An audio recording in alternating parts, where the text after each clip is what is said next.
श्री स्वामी समर्थ. मी मोहिनी विजय निंबाळकर. तुमचं माझ्या यूट्यूब चॅनलमध्ये खूप खूप स्वागत आहे. आजच्या व्हिडिओमध्ये आपण बघणार आहोत दारिद्र्य दूर होण्यासाठी कोणते उपाय केले पाहिजे. पहिला उपाय, श्रीयंत्र पूजन. श्रीयंत्र आणून त्यावर हळद कुंकू तांदूळ वाहून त्याची नियमितपणे पूजा करावी.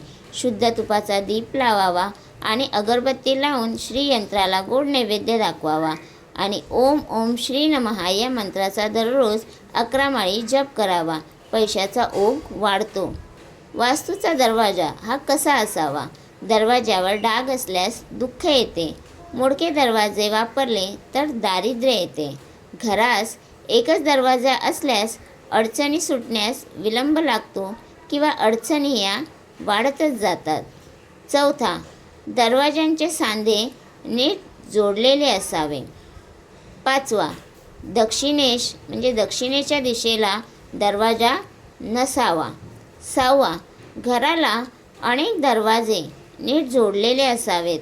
ते समसंख्येत असले तरी 10, 20, 30 अशा प्रकारे नसावेत. सातवा, घराच्या व दुकानाच्या दरवाजांना पायाने स्पर्श करू नये किंवा चुकून पाय लागला तर पाया पडावे. तिसरं, घरची तुळस. आपल्या घरात ही तुळस ही अवश्य असावीच असावी. घरातील तुळस टवटवीत व तरारलेली असेल तर आर्थिक चणचण भासणार नाही. रोज संध्याकाळी तुपाचा दिवा व एक अगरबत्ती तुळशीजवळ लावा तर घरी लक्ष्मीचा वास निरंतर राहतो. चौथा, गीतेचा 15वा अध्याय हा तुम्हाला भोजनापूर्वी श्रीमद भगवद्गीतेच्या 15व्या अध्यायाचा पाठ केल्याने आर्थिक समस्येचे निवारण होते.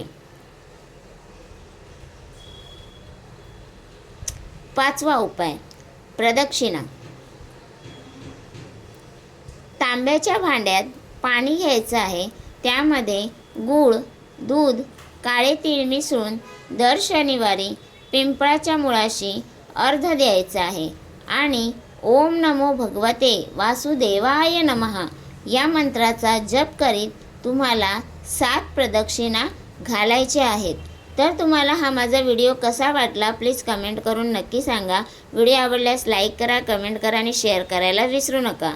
आणि तुम्ही अजूनपर्यंत आपल्या चॅनलला सबस्क्राईब केलं नसेल तर प्लीज जाऊन चॅनलला सबस्क्राईब करा. भेटूया उद्या एका नवीन व्हिडिओसोबत. श्री स्वामी समर्थ.